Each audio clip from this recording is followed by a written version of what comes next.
Dear students of class 10th English Literature, students, today our topic is The Fountain, that is composed by James Russell Lowell. You can also say J.R. Lowell. Students, in this third bilingual lecture, you will come to know the stanza number 5 and 6. Student, this is bilingual lecture. Bilingual lecture का meaning है कि students आप दो भाषाओं में इस stanza को अच्छे से समझ सकते हैं. पिछले लेक्चर्स हमने हिंदी वर्जन में अलग और इंग्लिश वर्जन में अलग अलग बनाए थे. अब यहाँ पर आप देखेंगे कि रिवीजन हम दोनों भाषाओं इंग्लिश और हिंदी को मिलाकर आपको कराएंगे ताकि हमारे दोनों मीडियम के स्टूडेंट्स इसको अच्छी तरह से समझ सकें और आपका रिवीजन अच्छे से हो जाए. रिवीजन के दौरान आपसे क्वेश्चंस पूछे जाएंगे. वो सारे questions students UP board based होंगे. स्टूडेंट्स, मैं हूं एम रहमान और आप अटेंड कर रहे हैं Oracy classes of English language. Please अपने लेक्चर्स को कंटिन्यू रखने के लिए प्लीज़ सब्सक्राइब कीजिए हमारे channel Oracy classes of English language को. इस तरह से स्टूडेंट्स आप हमारे सारे लेक्चर्स सबसे पहले हासिल करते रहेंगे और आपका सिलेबस पूरी आसानी के साथ पूरा होता जाएगा. आइए शुरू करते हैं lecture 3 stanza number 5. Students, in this stanza number 5 the poet says, जैसा कि आप जानते हैं कि इस पोएम में द फाउंटेन है, इसमें पोएट बहुत ज़्यादा इंस्पायर्ड हैं फाउंटेन की एक्टिविटीज़ से.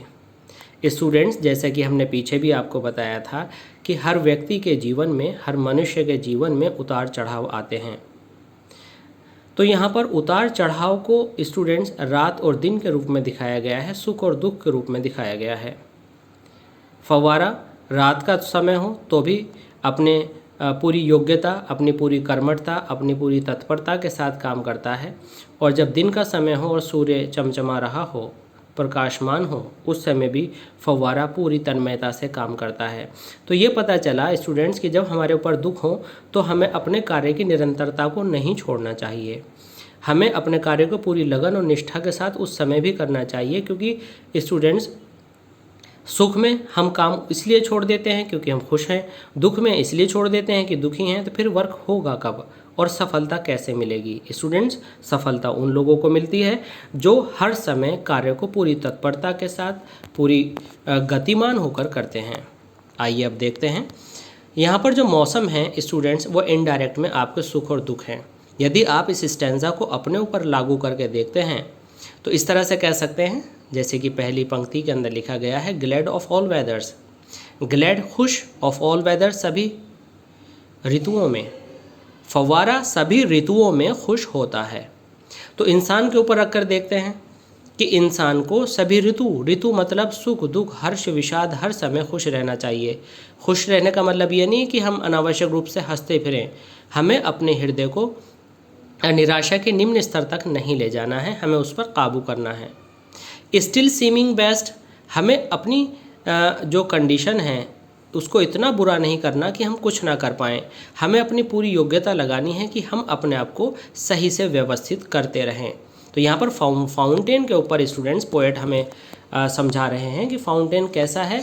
Glad of all weathers, fountain सभी वेदर्स में खुश दिखाई देता है, अर्थात सुख हो चाहे दुख हो, फाउंटेन हमेशा प्रसन्न, प्रफुल्लित, एक्टिव नज़र आता है. स्टिल सीमिंग बेस्ट, स्टिल का मतलब होता है स्टूडेंट्स कंटिन्यूटी शो करने के लिए.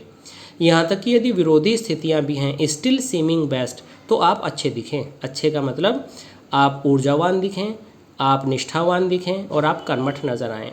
अपवार्ड और डाउनवार्ड, चाहे ऊपर जाएं चाहे नीचे आएँ, अर्थात चाहे उन्नति हो चाहे अवनति हो. दूसरे वर्ष में चाहे आपका अच्छा समय चल रहा हो चाहे आपका ख़राब समय चल रहा हो. मोशन दाय रेस्ट, हे फाउंटेन दाय मीन्स योर, रेस्ट मीन्स आराम, मोशन मीन्स गति. अर्थात हे फाउंटेन, आप सभी मौसमों में खुश दिखते हैं, सभी ऋतुओं में प्रसन्न दिखते हैं, हमेशा बेस्ट नज़र आते हैं. कैसी भी स्थिति हो, स्टिल मीन्स कैसी भी विरोधी स्थिति हो, आप चाहे ऊपर जा रहे हों चाहे नीचे आ रहे हों, आप हमेशा प्रसन्न नज़र आते हैं. अर्थात स्टूडेंट्स, जब फव्वारा है किसी भी दिशा में जाए, सुंदर और अच्छा नज़र आता है। मोशन द रेस्ट, और मोशन मीन्स कार्य करते रहना ही है, फव्वारे तुम्हारा आराम है।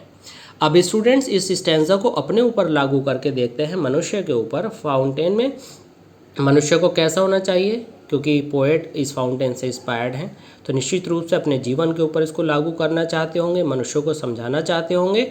तो हमें हर ऋतु मतलब सुख में या दुख में हमें अपने आप को व्यवस्थित रखना चाहिए, अच्छा रखना चाहिए। हमें हमेशा अपने आप को व्यवस्थित रखने की अपनी भरसक बेस्ट कोशिश करनी चाहिए। हम अपवार्ड जाएं चाहे डाउनवार्ड जाएं, हम उन्नति की ओर जाएं चाहे हमारे अंदर कोई कमियां आएँ, हमें लगातार उन्हें मेंटेन करने की पूरी कोशिश करनी चाहिए। और कार्य करते रहना ही हमारा आराम होना चाहिए, अर्थात हमें हर समय कर्मठ रहना चाहिए, हमें हर समय कर्मशील रहना चाहिए। Then students, what are the qualities of the fountain in this stanza? The qualities of the fountain are: first, fountain is always happy, whether it is in happiness or sadness. The rest of the fountain is only to work. Students, you can also be asked a question: what do you mean by motion thy rest? Motion दाय rest से आप क्या समझते हैं? तो students, आपको अपनी एक लाइन लिखनी पड़ेगी। ये असाइनमेंट्स आप हमसे प्राप्त कर सकते हैं। हम इनके सॉल्यूशंस बना करके अपने पास प्रिंट रखेंगे। अगर आप चाहेंगे तो आपको अवेलेबल करा दिया जाएगा। बोर्ड में पूछा जाता है what do you understand by the 4 line, और you can it may also be asked what does the 4th line mean? Motion thy rest. तो आपका आंसर होगा motion thy rest means the fountain never takes rest, it continues to work forever. Fountain हमेशा अपने काम में लगा रहता है, ये कभी आराम नहीं करता। अपवर्ड और downward means whether the fountain is in progress or it is losing the progress, defeat or victory, still seeming best, always looks well, always looks good. Glad of all weathers means there is no effect of any circumstance on the fountain. Circumstances can't affect fountain means he is always balanced in all situations. Students, rhyming words क्या हैं? Best और rest. आइए अब देखते हैं stanza number 6. Full of nature, nothing can tame. इस stanza में students fountain की जो क्वालिटी है वो क्या है? The fountain is full of nature, यानी फाउंटेन की जो नेचर है वो इस बात से फुल है कि कोई भी उसको टेम मीन्स कंट्रोल नहीं कर सकता। अर्थात फाउंटेन खुद से संचालित है, फाउंटेन दूसरों के द्वारा संचालित नहीं है, अर्थात फाउंटेन पर दूसरों की नहीं चलती। अर्थात फाउंटेन इतना सक्षम है कि वह अपने डिसीजंस सही लेता है और स्वयं लेता है।